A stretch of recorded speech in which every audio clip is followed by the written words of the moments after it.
Hey everybody, it's Gomlet X back at it again with the weekly draft report.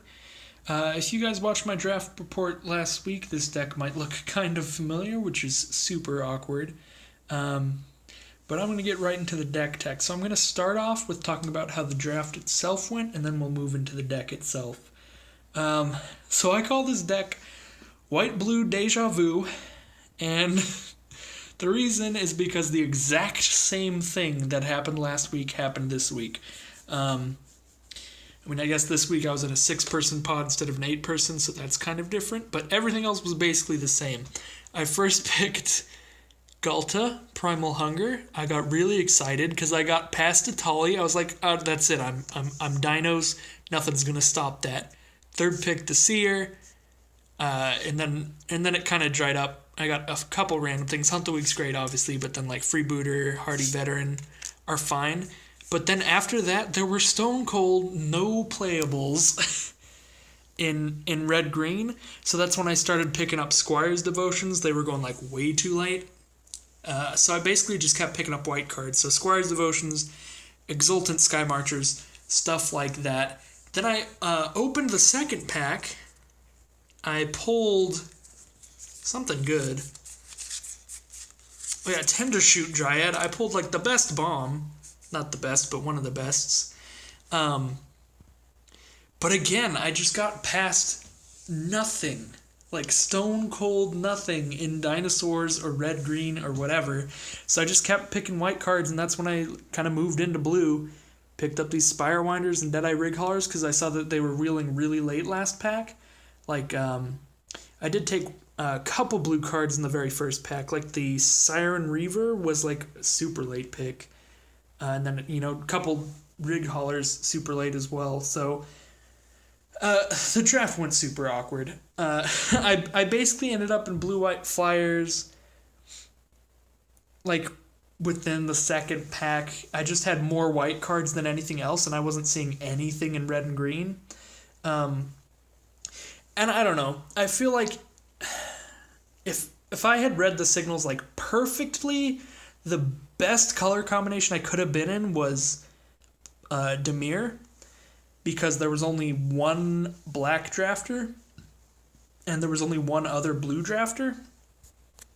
But the awkward part was that we were in a 6-person pod, which is already a little bit awkward because you don't get to see as many cards. You're picking over the same packs a little more often than usual.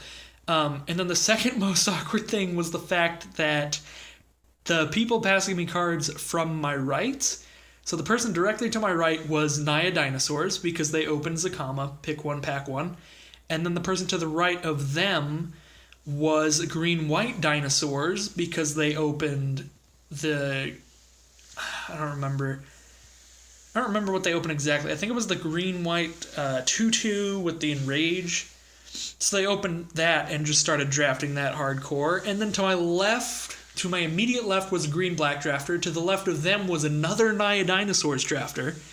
So, and then the person across the table, because it was a 6-person pod, was in green-blue Merfolk. So literally everyone but me ended up in green. So there was absolutely no green. Half the pod ended up in dinosaurs. So there were no dinosaurs to work with. It was just depressing. And, I could have read the signals better and switched faster, or, maybe I could have just forced it and played a bunch of unplayable stuff just in order to drop these bombs. I don't know, because the record... Sorry, I just realized I haven't said the record that this deck did until now. It's probably in the title, though, so it'll be fine. But this record just went 1 and 2. It wasn't a great deck, so yeah, the draft went incredibly awkward. So the deck in theory is really good because it's got a couple Squire's Devotions. It's got a Luminous Mons. It's unfortunate that's basically the only removal, but it has good cards. It's got a bunch of flyers to slap the Squire's Devotion on, but I think the biggest problem with this deck is kind of a 2-part problem. The first part is that the curve's pretty awkward. Definitely with stuff like Squire's Devotion and the amount of raid triggers that I want to get off, you want way more stuff in the 2-drop zone than in the 3 and 4 zone like I've got here. So yeah, the two problems were certainly just not having targets for Squire's Devotion fast enough and often enough, just because there's quite a bit of non-creatures, and then also the second problem, the curve is pretty off. It's kind of skewed pretty heavily to 3 and up. So yeah, the deck had consistency issues. In a lot of the games that I won, it was because I actually managed to curve out correctly, like with a Kitesail Corsair into a Squire's Devotion, or just, Kitesail Corsair into Sky Marcher and Spire Winder, But that just didn't happen often. The deck's very inconsistent. But yeah, I think that's what I would attribute the losses to. So I've talked about most of these cards last week, so I'm not going to go into too much detail unless something specifically comes to mind. Dive Down, I didn't have this card last week. I used it this week. Card was incredible. If my opponent didn't have any removal, I could just sideboard it out for like a Slash of Talons that I drafted, or like a Hornswoggle or some crap. But if they do have removal, Dive Down is great. Let's see, Corsairs we talked about last week. Shipwreck Looter, I don't believe I did. It's fine. I just needed something on curve. So that's a 2 mana 2/1. If you get the raid trigger, you get to draw a card and discard a card. Not incredible. It's fine because it's on curve. Adonto Vanguard. This guy was pretty interesting. He was definitely a really awkward late drop because the amount of life you have to pay for Indestructible, he's basically just a 2 mana 1/1 when you're on the defensive. Like, the amount of times your opponent's going to have something that's going to do more than 4 damage to you is very rare, so the Indestructible doesn't even really matter at that point. But this card's really good as an early drop if you could just get on the offensive, especially with Squire's Devotion. This was like the best Squire's Devotion target in the deck.